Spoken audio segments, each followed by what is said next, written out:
Amém, glória a Deus. Quantos estão felizes com o Senhor? Diz amém. Amém. Amém, aleluia, glória a Deus. Queria que os irmãos abrissem a palavra do Senhor lá no livro de Jó. Livro de Jó, no capítulo 2. Amém? O Espírito Santo de Deus está aqui.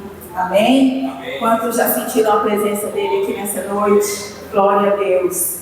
A presença dele está aqui. E o Espírito Santo quer falar aos nossos corações. O Cleuber, mesmo sem saber, cantou essa música e agora ele aponta muito para o que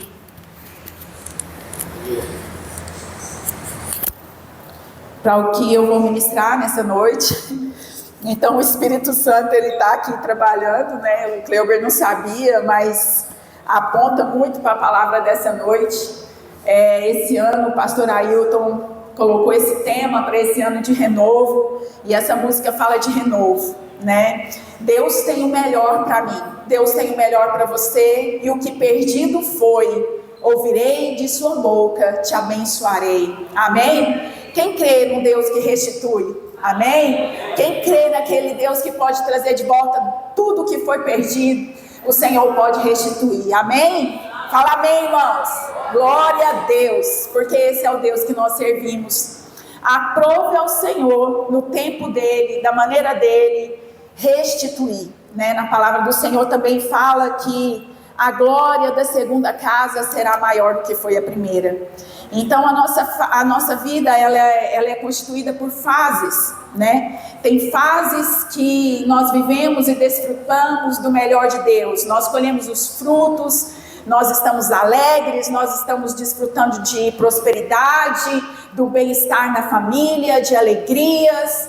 Mas tem fases difíceis, tem as fases do sofrimento, tem fases de perdas, tem fases em que nós somos surpreendidos por situações inesperadas, mas nós precisamos ter a certeza e a convicção de que o Senhor está conosco em todas as fases da nossa vida. Amém?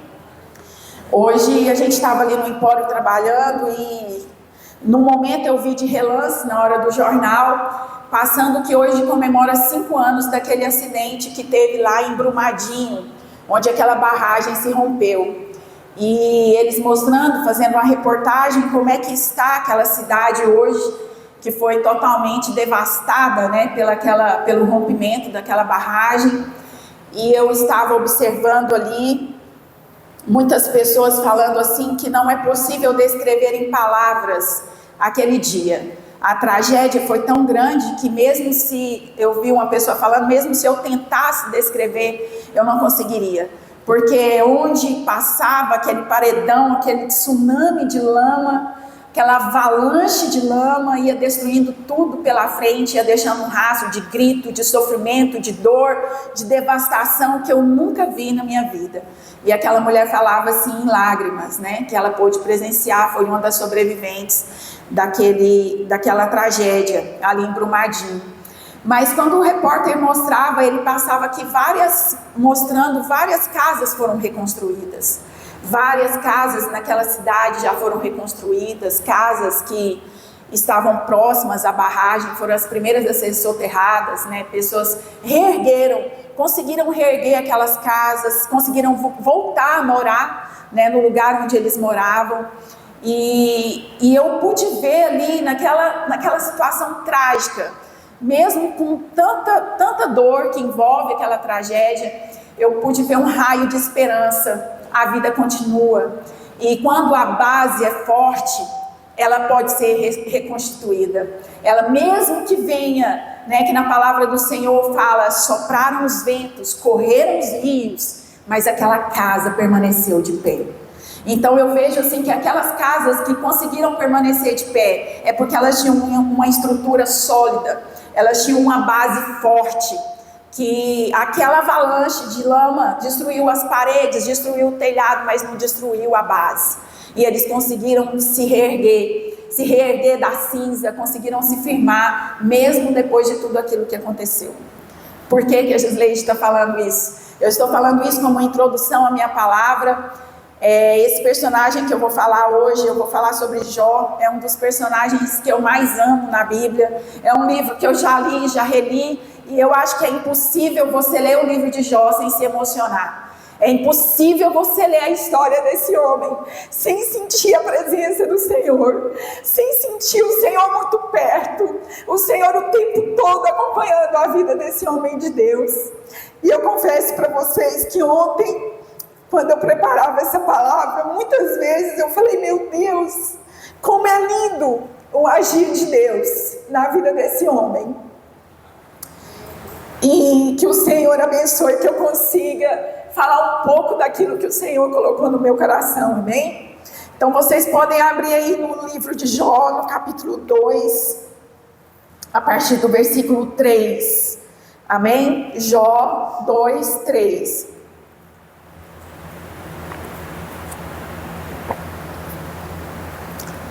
Glória a Deus. Diz assim: e disse o Senhor a Satanás: observaste o meu servo Jó, porque ninguém há na terra semelhante a ele, homem sincero e reto, temente a Deus, desviando-se do mal e que ainda retém a sua sinceridade. Havendo-me tu incitado contra ele para o consumir sem causa. Então Satanás respondeu ao Senhor e disse: pele por pele, e tudo quanto o homem tem dará pela sua vida. Estende, porém, a tua mão e toca-lhes os ossos e na carne, e verás se não blasfema de ti na tua face. E disse o Senhor a Satanás: eis que ele está na tua mão, poupa, porém, a sua vida. Então saiu Satanás da presença do Senhor e feriu a Jó de uma chaga maligna, desde a planta do pé até ao alto da cabeça. Amém? Então, veja que quando nós lemos aqui o capítulo 2, Jó já tinha experimentado aquele momento que a Bíblia fala assim, que muitas vezes nós somos perplexos, mas não desamparados, né? Então Jó já tinha sido surpreendido pela perca dos seus filhos, pela perca dos seus bens, pela perca de praticamente tudo que ele tinha, mas ainda lhe restava a vida e a saúde. E aqui é quando Satanás encontra novamente com Deus, depois de ter peneirado a vida de Jó, depois de ter atacado Jó. Aqui ele vai pedir para atacar a saúde dele, para perturbar Jó, encurralar Jó uma vez mais.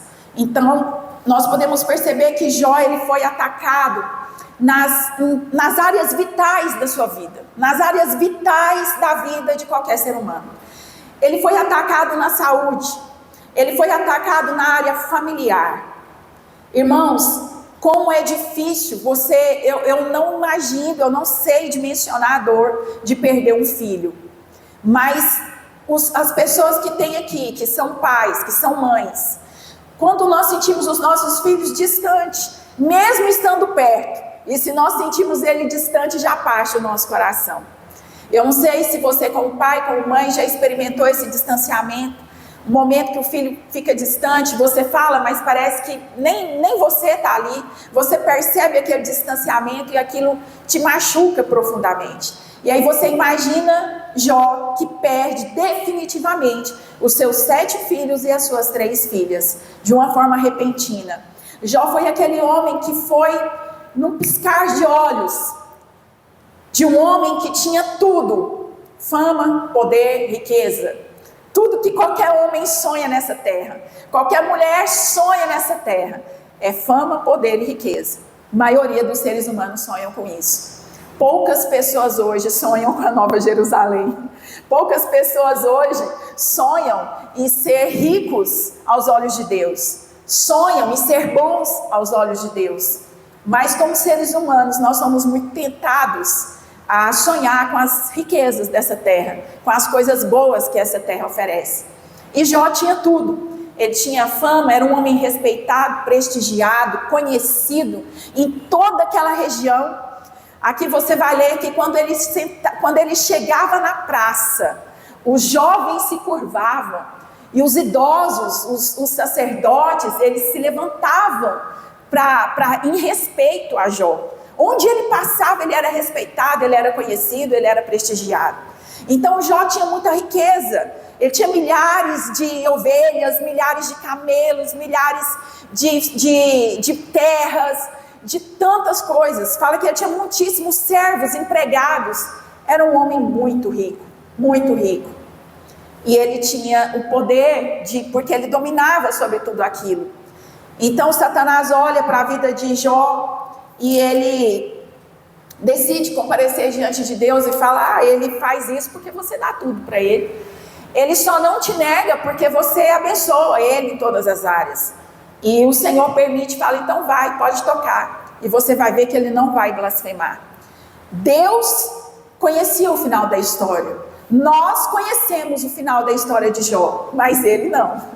Ele não conhecia a história, ele não sabia o que estava acontecendo nos bastidores espirituais. Muitas vezes nós sabemos porque alguma situação de sofrimento nos vem. Nós sabemos, muitas vezes nós não organizamos a nossa vida financeira e depois vem uma situação difícil com dívida. É ou não é? Mas a gente sabe onde está a culpa, né? Muitas vezes a gente vê lá na internet uns memes que mostram lá as mulheres desesperadas olhando o cartão e aquela cara de espanto falando: meu Deus, olha a minha cara de espanto, descobrindo que o ladrão é eu. O ladrão sou eu mesmo, que estou gastando com o meu cartão de crédito. Então muitas vezes a gente sabe que alguns sofrimentos, algumas situações de enfermidade, de doença vêm, por quê? Porque nós não exercitamos, nós não cuidamos da saúde. Muitas vezes vem algumas situações que nós conhecemos, mas outras vezes não. Nós não sabemos, nós simplesmente somos atropelados por uma situação que você não esperava, uma situação inesperada, uma tragédia na família, algo que você não sabe como reagir e que lhe impõe muito sofrimento. E nessa situação aqui, apesar de Jó não saber, mas foi um acordo que foi feito no mundo espiritual. Satanás pediu e Deus autorizou que ele fosse provado. Então Jó vai ser provado e Jó, 16 vezes, ele começa a questionar a Deus. 16 vezes Jó questiona a Deus. E Jó fala: por quê? Por que amaldiçoado seja o dia que se disse, foi concedido um homem? Por que eu nasci? Né? E ele vai questionar a Deus em vários momentos, né? Eu acho aqui interessante, se você está aí com a sua Bíblia aberta, mantenha a sua Bíblia aberta aí. Lá no capítulo 9, no versículo 17, vamos ver o que fala aqui. Capítulo 9, versículo 17, diz assim: porque me quebranta com uma tempestade, multiplica as minhas chagas, sem causa. Aí no capítulo 10, 18, ele vai falar outro porquê. Por que, pois, me tiraste da madre? Ah, se então dera o espírito e olhos nenhuns me vissem. Então fora como se nunca houvera sido, e desde o ventre seria levado à sepultura. Porventura não são poucos os meus dias? Cessa, pois, e deixa-me, para que por um pouco eu me tome alento. O sofrimento de Jó, irmãos, era tão grande que ele fala: não, eu já vivi demais, cessa minha vida agora, porque aí para que eu tenha um pouco de alento, né? Então Jó vai falando, vai questionando a Deus várias vezes: por quê? Por quê? No capítulo 10, no versículo 1, ele fala: minha alma tem tédio da minha vida, e eu darei livre curso à minha queixa, e eu falarei na amargura da minha alma. Irmãos, veja bem, tem muitas pessoas que falam assim, que vê Deus como um juiz, e fala: não, eu não posso falar nada, eu tenho que passar por isso, eu não posso, porque senão eu vou blasfemar e Deus não vai me perdoar. Veja bem, irmãos, o Senhor entende o nosso momento, o Senhor entende o momento crítico da nossa vida. Em nenhum momento Deus repreendeu Jó por ele ter questionado. E Jó fala abertamente, ele fala: eu vou dar livre curso. Então você fala assim: ah, pastor, então você está falando que eu devo viver aí questionando e reclamando? Não estou falando isso. Eu estou falando de um momento de desespero extremo, um momento em que a tragédia se abate, você não sabe o que fazer, você não sabe o que está acontecendo, e você começa a perguntar a Deus, porque você quer entender, mas eu tenho uma resposta para você. Deus não respondeu Jó. Deus não deu explicação para Jó. Ainda que ele perguntasse, ainda que Deus foi misericordioso, compassivo com Jó, Deus não lhe responde as perguntas. Aliás, lá no capítulo 41, 40, quando Deus começa a falar, ele vai golpear Jó com mais ou menos umas 70 perguntas. Ele vai perguntar para Jó: onde estava, Jó? Onde estava tu quando eu formei a terra? Onde você estava quando eu coloquei limite no mar? Onde você estava quando eu firmei as estrelas? Onde você estava, Jó, quando eu dei ordem, haja luz e houve luz? Ou seja, Deus começa a perguntar: quem é você, Jó? Quem é você? Eu sei de todas as coisas, eu é que sei. E Jó, esse homem de Deus, esse servo de Deus, que a própria Bíblia fala, sincero, íntegro, temente a Deus e desviava-se do mal. Então, se Jó passou por todo esse sofrimento, eu te pergunto: por que eu e você não podemos passar por sofrimento? Nós vamos passar por sofrimento. Talvez aqui exista alguma pessoa que nunca experimentou o sofrimento na sua vida, mas eu acho muito difícil. Eu acho muito difícil existir alguém aqui que nunca experimentou uma perca, seja financeira, seja familiar, algo que te entristeceu profundamente, que te levou no momento de sofrimento. Mas o mais importante que o sofrimento é como vai ser a sua reação diante do sofrimento. É como, onde está afirmada a sua fé? Onde está afirmado os seus princípios? Porque, irmãos, é muito bonito você pegar a Bíblia e vir para a igreja, é muito bonito você adorar. Apesar de que muitas vezes acontece de vivermos pelas aparências. Muitas vezes nós queremos expressar uma aparência que não condiz com o que realmente somos. E muitas vezes nós queremos falar da igreja, viver com os irmãos em comunhão. Isso tudo é muito bonito, isso tudo é maravilhoso. Mas a sua fé está firmada aonde? A sua fé está firmada no pastor? A sua fé está firmada na conduta dos irmãos da igreja? A sua fé está firmada na prosperidade? Que tanto nós ouvimos falar, né? Eu não sei de onde. Muitas pessoas inventaram esse evangelho da prosperidade, que Deus vai te prosperar. Vem para a igreja, entrega seu dízimo, faz uma campanha e pronto, num passe de mágica sua vida vai mudar. Aquele carro que você imaginava você vai ter, aquela casa você vai ter. Deus pode dar? Pode, mas nem sempre Ele vai dar. Nem sempre Ele vai dar, porque Ele conhece o coração de cada pessoa. Então, se a sua fé estiver firmada naquilo que os seus olhos podem ver, a sua fé estiver firmada em homens, um dia ela vai se abalar, porque um dia você vai ver os meus erros, né? A irmã Glória está trabalhando com a gente agora lá no restaurante. Eu falei: irmã Glória, você não está escandalizada comigo? Não, de vez em quando eu canto um hino que ela nunca viu, de vez em quando eu falo umas coisas, ela pega a gente ali no calor das emoções. Eu falei: ô irmã Glória, é assim, a vida real acontece aqui, né? Aqui são os bastidores, né? Esse sou eu, essa sou a Gi, esse é o Dari e tal. Porque, irmãos, nós falhamos, nós vamos falhar. Um dia você vai ver pecado no irmão, um dia você vai ver falha no outro. E se a sua fé estiver baseada nele, você vai embora, você vai desistir de Deus. Não tem nada a ver a sua fé com Deus com a conduta dos irmãos. Então nós precisamos entender que a nossa fé, ela precisa estar firmada, ela precisa estar baseada no Senhor Jesus. Você continua com a sua Bíblia aberta aí, vamos ler lá Jó capítulo 14, no versículo 7. No mesmo momento que Jó está questionando a Deus, que Jó está tentando entender o seu sofrimento, Jó irrompe no meio daquele sofrimento dele, no meio daqueles questionamentos, e ele faz uma declaração que é uma das declarações mais lindas. E ele vai falar: porque há esperança para a árvore, que se for cortada, ainda se renovará, e não cessarão seus renovos. Se envelhecer na terra sua raiz, morrer o seu tronco no pó, ao cheiro das águas, ela brotará e dará ramos como a planta. Aleluia! Glória a Deus! Irmãos, que coisa mais linda! Jó estava falando para ele mesmo, Jó estava falando dele mesmo. Há esperança para para mim, há esperança. Mesmo que se for cortada no ramo, no tronco, a sua raiz envelheça, não tenha mais vida, ao cheiro das águas ela brotará.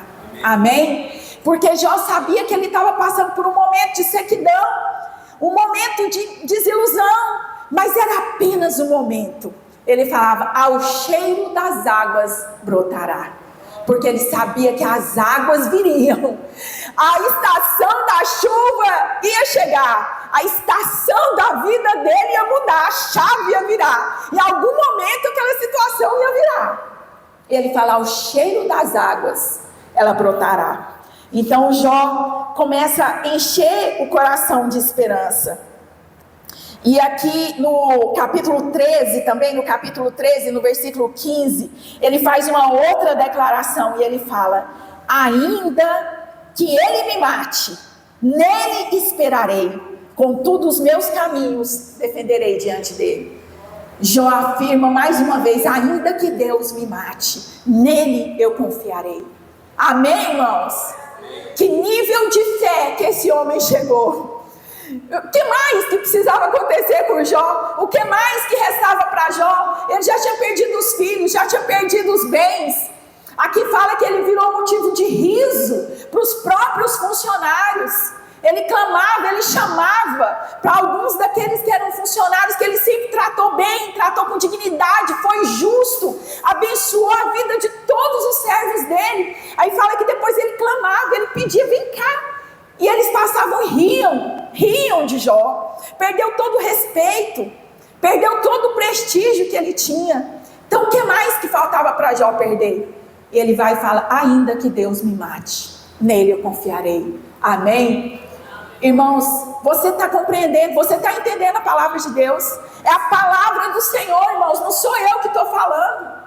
Então às vezes acontece alguma coisa que te contraria e você não quer saber da igreja, mas não, quer saber, esse negócio de igreja não vale a pena. Acontece alguma coisa, chega aqui na igreja, o pastor não te cumprimenta. Chega aqui, talvez você quer uma visita, mas você nunca falou que quer uma visita. Talvez você quer uma oração, mas você nunca pediu uma oração. Talvez você fale, aquele povo daquela igreja não me compreende, mas você já chamou alguém, você já conversou com alguém, você já explicou sua vida, sua história.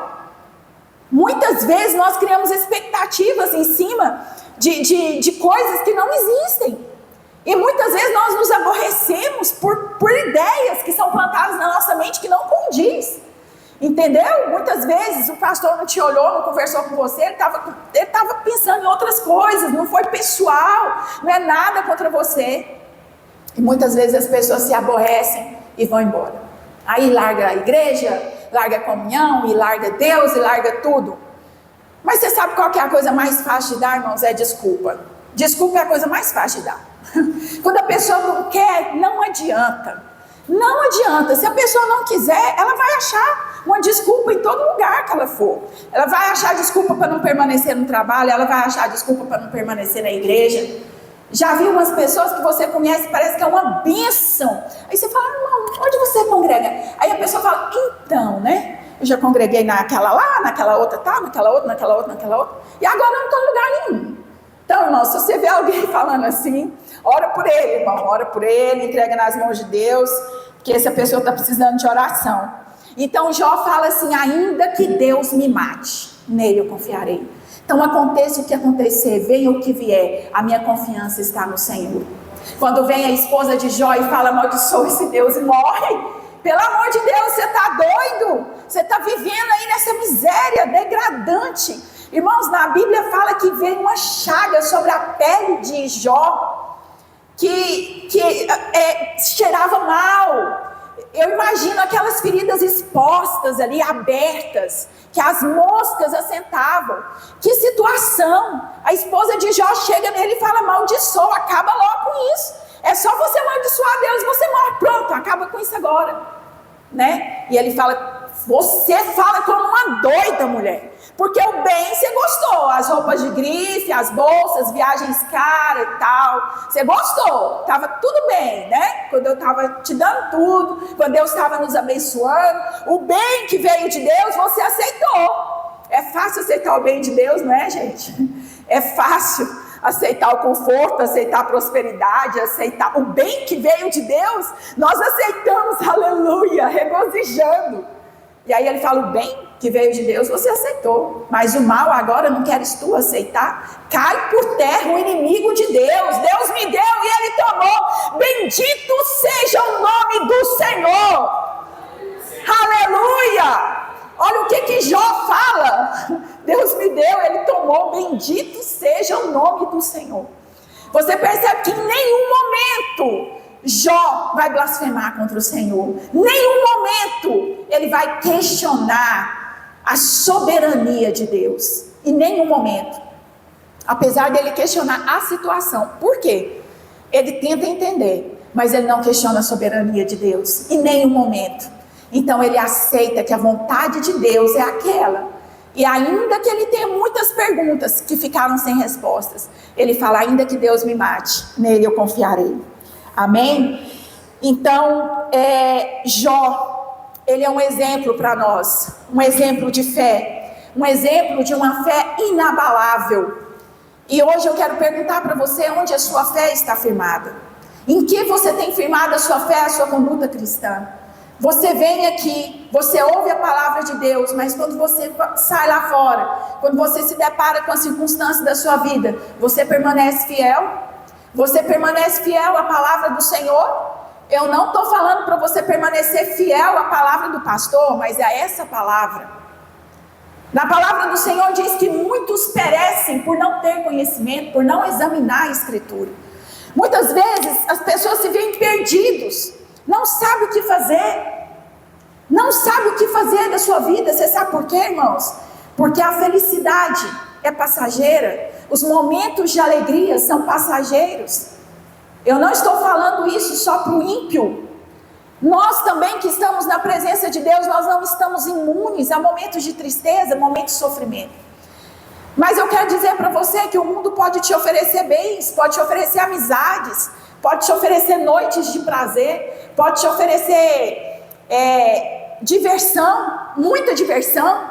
É bom sair com os amigos, é bom, né? Muitas pessoas aí do mundo gostam de passar a noite numa balada, de fazer tantas coisas. Mas e quando chega aquele momento que é só você e Deus? E quando chega aquele momento da madrugada que vem aquela tristeza no seu coração, que começa a passar um filme da sua vida, e você começa a ver quão miserável homem que sou, como Paulo fala: o que eu vou fazer com tudo isso que eu preciso resolver e eu não tenho resposta? Para onde eu vou? O que fazer? Qual a saída? Qual a solução? E aquela tristeza começa a encher o seu coração, e o inimigo começa a jogar setas na sua mente, porque o inimigo, ele está ali o tempo todo ao derredor, bramando como se fosse um leão.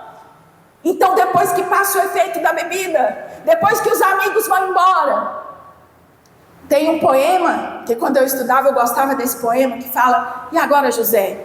A festa acabou, a luz apagou, o povo sumiu, a noite esfriou, e agora, José? E agora? O que vai restar para você? Para Jó, quando tudo desabou, quando ele perdeu tudo, ainda restava uma coisa: ainda restava a fé que ele tinha no Senhor, e a fé foi suficiente. Foi suficiente para mantê-lo de pé, para mantê-lo íntegro, para ele não surtar, para ele não amaldiçoar o Deus e morrer. Irmãos, infelizmente nós estamos vivendo um tempo que nunca se ouviu falar tanto em depressão, em suicídio. Graças a Deus que a mídia é proibida de divulgar abertamente sobre suicídio. Graças a Deus que é proibido. Porque se a mídia pudesse divulgar, irmãos, quantas pessoas estão desistindo da própria vida? Estão desanimando da própria vida por coisas, porque quando chega esse momento, a pessoa se vê sozinha, a pessoa não tem ninguém para pegar o telefone lá de madrugada e ligar, como tantas pessoas já ligou para o senhor, né, pastor, de madrugada, 2, 3 horas da manhã: pastor, eu estou sentindo um desespero aqui no meu coração, ora por mim, me socorre, pastor. E o pastor Ailton prontamente levanta e fala: meu filho, eu vou orar com você. Meu filho, eu tenho uma aliança com você, você não está sozinho, nós estamos juntos. Eu vou orar com você hoje, amanhã, depois, quantas vezes for preciso. Mas as pessoas que não conhecem a Deus, que não sabem para que serve a igreja, não tem esse envolvimento, não tem esse compromisso. Quantas vezes, irmãos, isso já aconteceu na minha vida, na vida do Dari, momento de dificuldade, momento difícil, e a gente tinha um irmão, um amigo mais chegado do que irmão, que a gente podia ligar: ora comigo, pastor, vem aqui em casa, você pode vir aqui, ou às vezes nem precisava ligar, porque quando você faz parte de um rebanho, o pastor conhece as suas ovelhas, e a ovelha conhece a voz do pastor. Então, com quem que você tem andado? Quem tem sido seus amigos? Quem tem sido o seu referencial? Para quem que você liga quando alguma coisa acontece na sua vida? Irmãos, teve uma época que a gente tinha um carro que estragava tanto, irmãos, que é misericórdia daquele carro. E ele acabava a gasolina porque não tinha o termômetro, não marcava, e ele tinha uns problemas que eu nunca vou entender. E acabava, e a gente sempre ligava para o irmão da igreja. Ligava para o irmão: vem cá. Daí a pouco passava, chegava o irmão lá, com a gasolina, com tudo para ajudar, para resolver. Quantas vezes?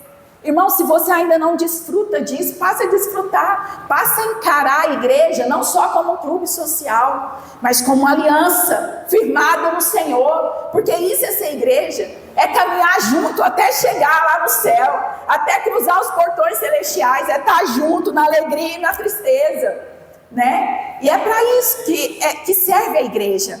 Por isso que na Bíblia fala: não deixai de congregar. Nós não podemos deixar de congregar, porque no dia que as coisas vão bem, você chama a igreja, chama todo mundo que a gente gosta. Mas o dia que as coisas não for bem também, você pode chamar, que nós vamos estar lá com você. Nós vamos estar lá para orar, para chorar com você.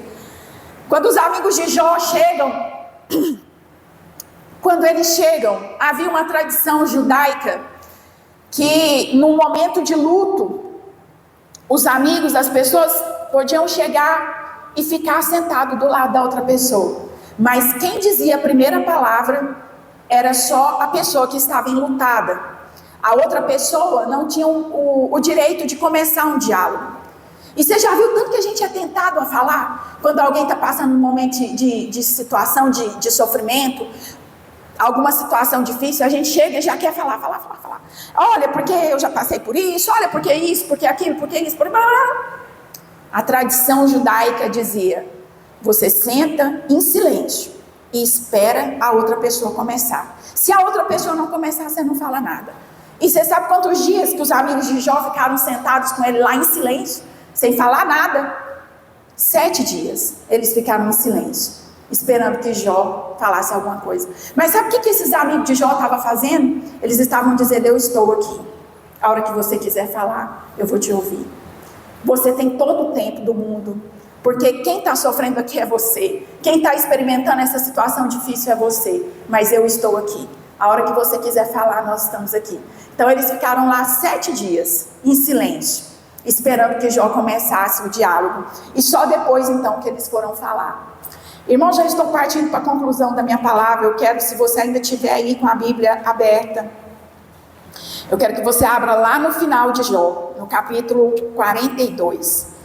Capítulo 42. Jó, capítulo 42, versículo 1. Quando Deus faz aquele monte de perguntas para Jó, né? Onde você estava quando eu criei a terra, né? Então respondeu Jó ao Senhor e disse: bem sei eu que tudo podes, e nenhum dos teus pensamentos pode ser impedido. Quem é aquele, dizes tu, que sem conhecimento encobre o conselho? Por isso falei do que eu não entendia, coisas que para mim eram maravilhosíssimas e que eu não compreendia. Escuta-me, pois, e eu falarei, eu te perguntarei e tu ensina-me. Como o ouvir dos meus ouvidos ouvi, mas agora os meus olhos te veem. Jó conhecia a Deus de ouvir falar, mas agora os olhos de Jó podiam ver e contemplar o Senhor. Muitas vezes nós conhecemos a Deus só de ouvir falar. Muitas vezes nós temos um relacionamento tão raso com o Senhor, tão raso, que nós nem temos palavras para descrever. E Jó fala: eu te conhecia de ouvir falar, mas agora os meus olhos te veem. Pode ser que você possa vir a passar por situações que você vai precisar contemplar Deus face a face. Você vai precisar ouvir a voz dele. Você vai precisar vê-lo com seus próprios olhos, porque ele vem. No momento que você chamar, no momento da luta, no momento difícil, o Senhor vai estar lá e os seus olhos vão vê-lo. Então eu quero encerrar essa palavra dizendo para você que todo sofrimento tem um propósito. Quando Jó fala que bem sei eu e tudo podes, nenhum dos seus planos pode ser frustrado. Nas nossas crises, aprende-se mais do que nos tempos de bonança. Você pode ter certeza que nós aprendemos muito mais no sofrimento, nos momentos de crise, do que nos momentos de bonança e de alegria. Deus é poderoso para juntar os cacos e fazer um vaso novo. Deus tem as rédeas da vida nas suas mãos. O Senhor tem o controle, irmãos. O Senhor está no controle. Ele nunca perdeu o controle. Ele sabe de todas as coisas. Agora você precisa decidir. Um dia Josué foi e falou para aquele povo de Israel, quando eles estavam entrando para possuir a terra, quando eles atravessaram o Jordão, ele falou: olha, vocês, eu não sei o que vocês vão fazer, escolham hoje a quem vocês vão servir, se vocês vão servir a Deus ou se vocês vão servir os deuses aqui de Canaã. Mas eu tenho uma coisa para dizer para vocês: eu e minha casa serviremos a Deus. Amém? E se você está aqui e você já fez a sua escolha, você e sua casa têm se esforçado para servir ao Senhor, para permanecer na presença do Senhor. Eu fico muito feliz de ver a Adna aqui com toda a sua família. Estou muito feliz, Adna. Nós amamos você e sua família. Ficamos felizes de ver sua filha tocando. São os frutos de permanecer na presença do Senhor. Então, irmãos, isso é uma coisa linda. Quando você decide: eu e a minha casa serviremos ao Senhor. Vai ter um preço? Vai. Tudo tem um preço. Se está tudo bem para você, e se você acha que vai ficar tudo 100% para você, se você acha que a sua vida vai ser só um mar de rosas e que você não precisa servir ao Senhor, você faz a sua escolha. Mas nós e a nossa casa, nós que estamos aqui, decidimos: nós serviremos ao Senhor. Amém? Ainda que isso nos custe, ainda que a gente venha passar por sofrimento, ainda que possa vir avalanche, como aquela avalanche que veio sobre Brumadinho, que devastou tudo que encontrava pelo caminho, mas nós seremos aquelas casas que se reergueram, nós seremos aquelas famílias que até hoje estão lá de pé, juntou os cacos daquela tragédia, porque o Senhor faz nascer a vitória, mesmo que seja das cinzas, mesmo que Ele precise juntar os cacos que ficaram, e para refazer tudo de novo, Ele tem esse poder. O Senhor é todo poderoso, amém? Queria que você ficasse de pé. Já vou encerrar minha palavra. E eu quero dizer para vocês que o ano só está começando. Nós estamos em janeiro. Eu queria perguntar para você: você já reuniu com a sua família? Você já tirou um tempo com seu esposo, com a sua esposa, com a agenda na mão, e fazer algumas resoluções para a sua vida nesse ano? Aquelas coisas que te incomodam tanto, você já parou para pensar, para analisar e para tomar atitudes? Irmãos, eu quero dizer para você que na nossa casa, esse mês de janeiro tem sido um ano profético lá em casa.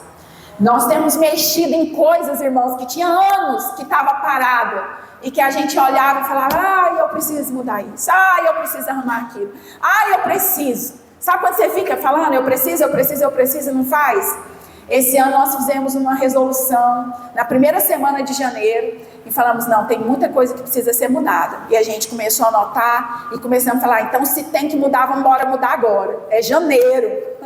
Então nossa casa tá meio que assim, tumultuado agora, porque a gente está tentando arrumar muitas coisas. A gente está tentando colocar a casa em ordem.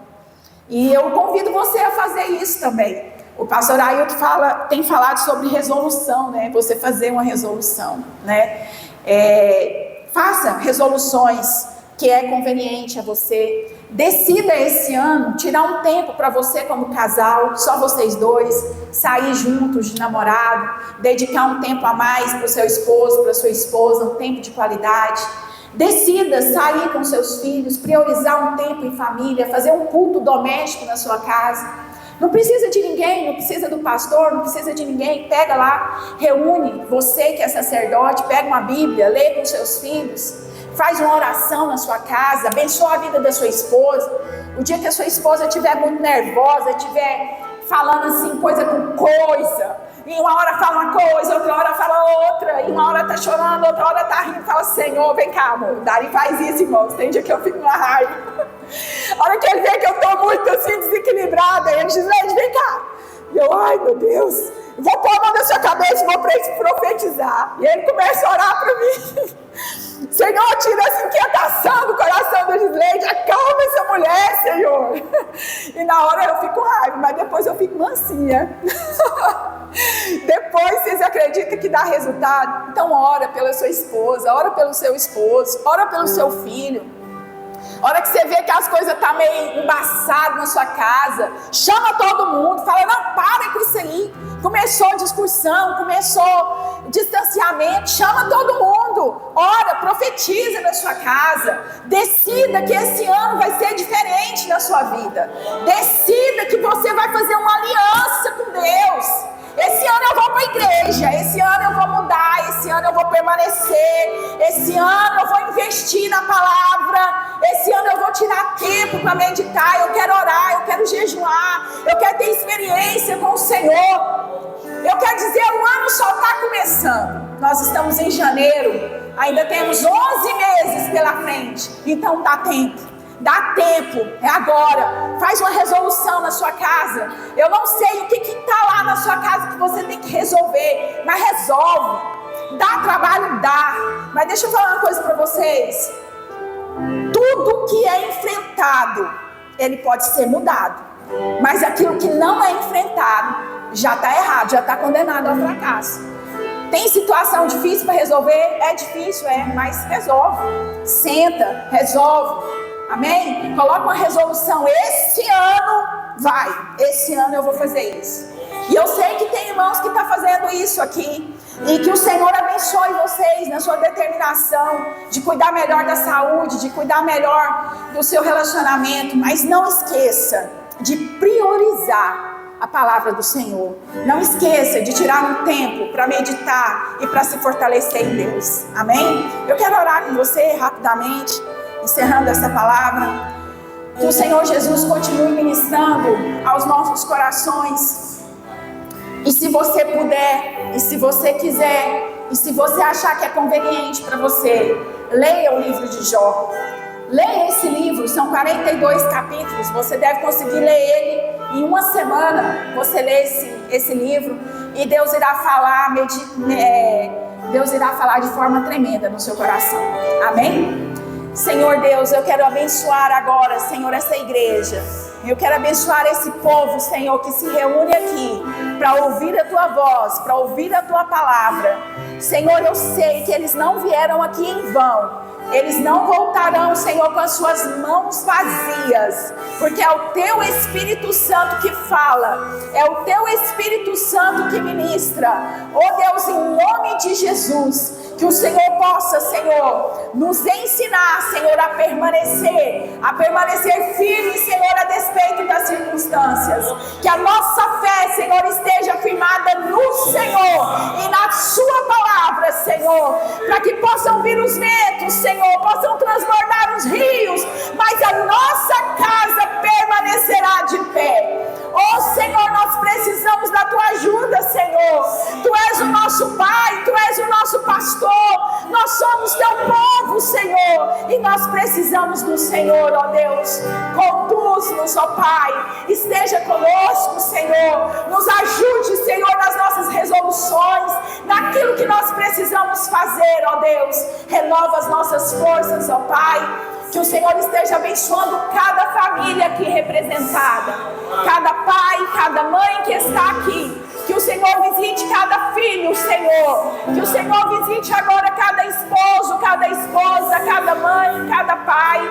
Em nome de Jesus, ó Pai, que o Senhor possa abençoar e guardar nossas casas e nossas famílias, e que o Senhor possa nos guardar a nossa fé, para que no final, Senhor, nós possamos dizer, como disse o apóstolo Paulo: combati o bom combate, guardei a fé. Aleluia, Jesus, que nós possamos perseverar até o fim, em nome de Jesus, Senhor, em nome de Jesus. Amém? Quantos podem aplaudir o Senhor?